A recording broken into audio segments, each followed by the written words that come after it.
This is the 10-Minute Contrarian Podcast. This is VP.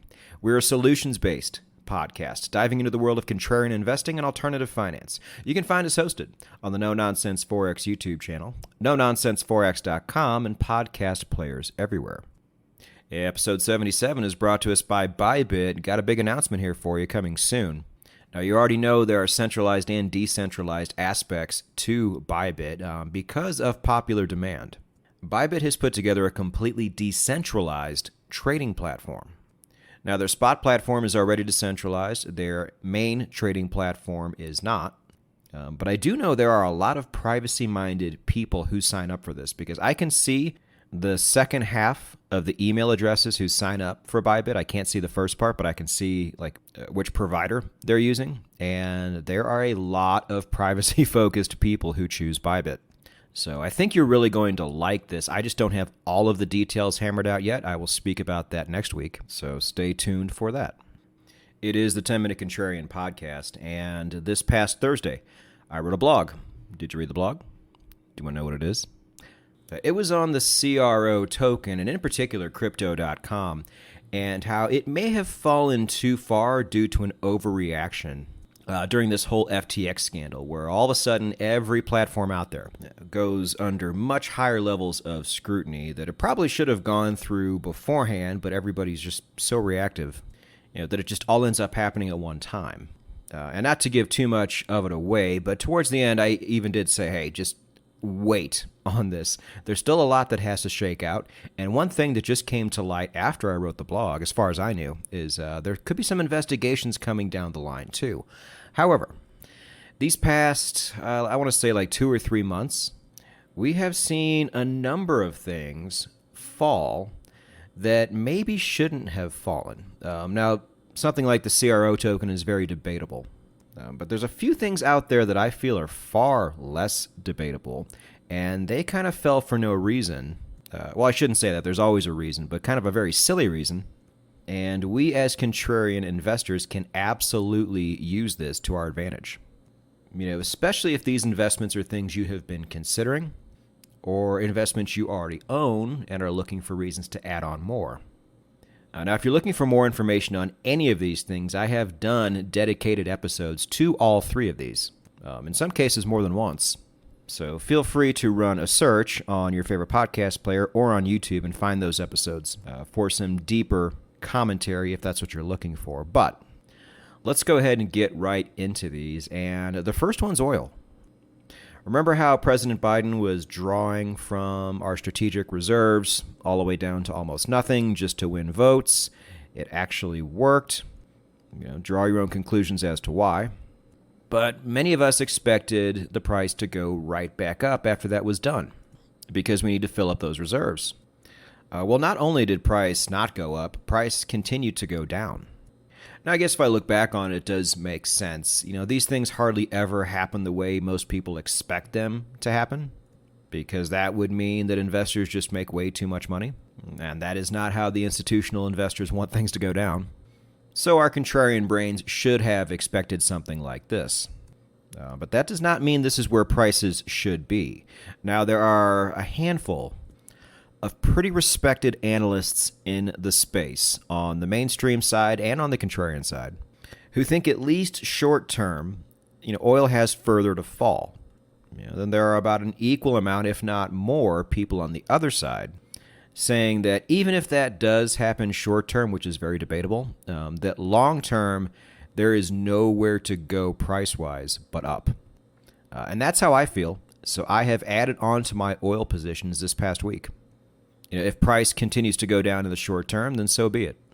When you're a long-term investor, watching this drawdown is not only part of the game, it's actually very, very common. But if you were to tell me that WTI crude was going to be in the mid-70s at this point in the year, A, I probably would not have believed you, but B, I would have broken open my own piggy bank to get ready for that. But here it is. It came. But because need I remind you that we still have nowhere near the investment we need in this space because so much of it left during the ESG hoax. And worse than that, in the United States, we no longer have the capacity to refine the oil we get. because we had to shut a lot of that stuff down during that period of uninvestment and during the virus. But it was totally fine because solar and wind was going to save us all. Now that we found out that that's not going to happen, now we're stuck with no refining power, and you can't just bring those things back online overnight. It takes years in some cases. Those have been problems throughout the entirety of 2022, and they have not gotten better. Again, don't watch what these people say, watch what they do. There's a reason why we're going to Venezuela, who not only have we hated for the better part of 20 years, they have some of the worst oil on the planet that we don't even have the capacity to refine, so we're going to have to find another place to refine it, which is very expensive, by the way, and we're pretty much making them our friends again. We would not be doing this if there was even a remote chance that our own oil situation was going to be just fine. Because OPEC's already told us to screw off. They're gathering countries and making themselves stronger and stronger as simply an anti-American play. So there goes all that. So at the time, that just left probably the worst option on the entire table, which was Venezuela, and we took it. Remember, in the United States, we don't really hate communism, we just pretend to because it makes us look good. As soon as we need something, it's all okay. It's the biggest load of shit. We just sanctioned Nicaragua because of, and I'm wagging my finger, because of communism. No, it's because they're giving all their gold to Russia, and we're punishing them for that. But which narrative sounds better to your dumbass normie that watches mainstream media?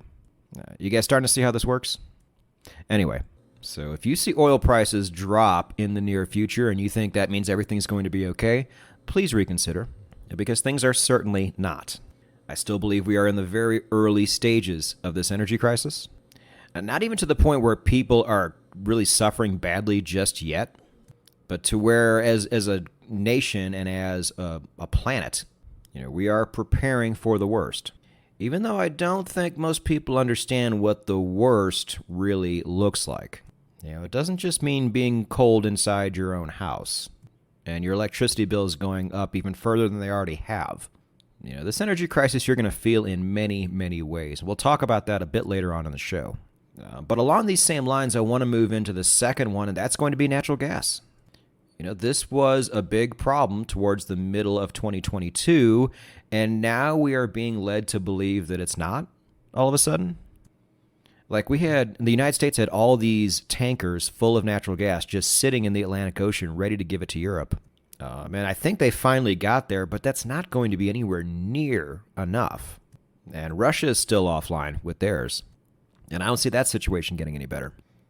Now, we got a bit lucky last year with a warmer than usual winter in Europe. But if you've been on Twitter at all, you have seen, now, you guys know how the weather is. You can't predict it even a day in advance, much less weeks. But it looks like it's going to be awfully cold come the early part of December. So I wanted to bring this information to you now. Now, oil has been dropping. Nat gas was really, really dropping there for a moment. It actually made a new low and broke a support line, and everybody freaked out. Now you guys know how I feel about support lines, especially with something like this. You can pretty much throw your charts away. I mean, I still use them to get a proper entry just because I need something to officially tell me when to go. And my system, which might not be great with things like this that are almost entirely fundamental supply and demand driven, but it's going to be better than a support line. Once it started getting into the 5s, I looked to add on, and I ended up adding on in the low 6s. And I believe we're right at 7 as we speak. But to me, there is no way natural gas should have dropped.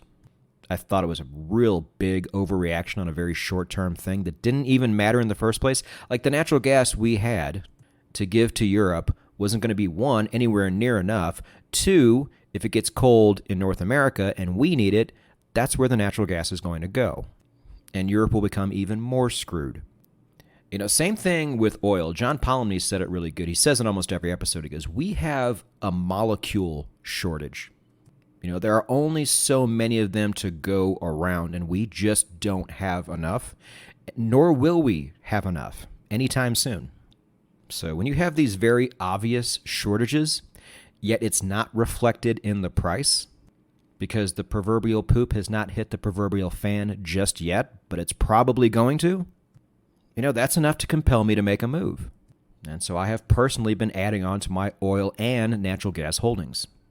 For the good of humanity, I really hope I'm wrong. I would not mind taking some L's here. But unfortunately, I don't think that's going to be the case.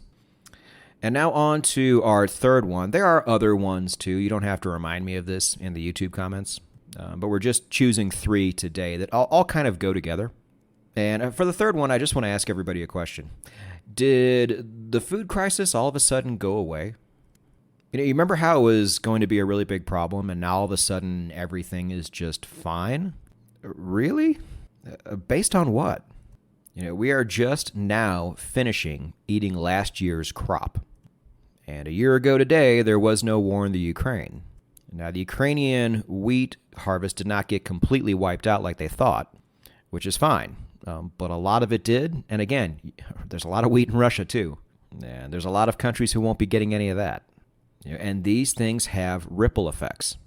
And speaking of ripple effects, when you have an energy crisis, you also have a food crisis, because it takes a lot of energy to not only farm, but process and then transport all of this food. And when the price of all of those inputs starts going way up, what do you think happens to the price of that food? Yes, it goes up too. And that is even if there is no scarcity, which there is certainly supposed to be. Now, again, we have talked about the food crisis here on the show before, but if you look at the American ETF, the 2 Cream Wheat Fund, ticker symbol WEAT, the price has pretty much went up and then come back down to the same price you could have got it towards the beginning of this year, 2022. I can think of at least 3 geopolitical experts that all said, hey, this is going to be bad. Most countries import the majority of their food for 2 reasons. 1, they don't have the geography to support their population. 2, their population got a little too big because of what we've also talked about before on the blog. Advancements in farming and advancements in energy just allowed this to be. And this was no problem when countries could just import anything they wanted to, but those days are behind us now. And I just want you to remember, by investing in these things, you are not supporting these crises. You should not be rooting for these crises to happen. But if they are bound to happen anyway, the best thing you or anybody can do is to simply make more money. Because going forward, this is how we are all going to survive. Money and options. And those 2 things often go hand in hand. I would love to take losses on all 3 of these positions, in oil, natural gas, wheat, and my soybeans position too. I would love for everything to be just fine and all the terrible, stupid mistakes we made in the last 5-6 years to just become completely undone, and for everything to go back to normal. However, I don't think those odds are very good, so I am betting accordingly. Now, there will be, you're going to see them. I'm sure as soon as these things happen, emotions go high.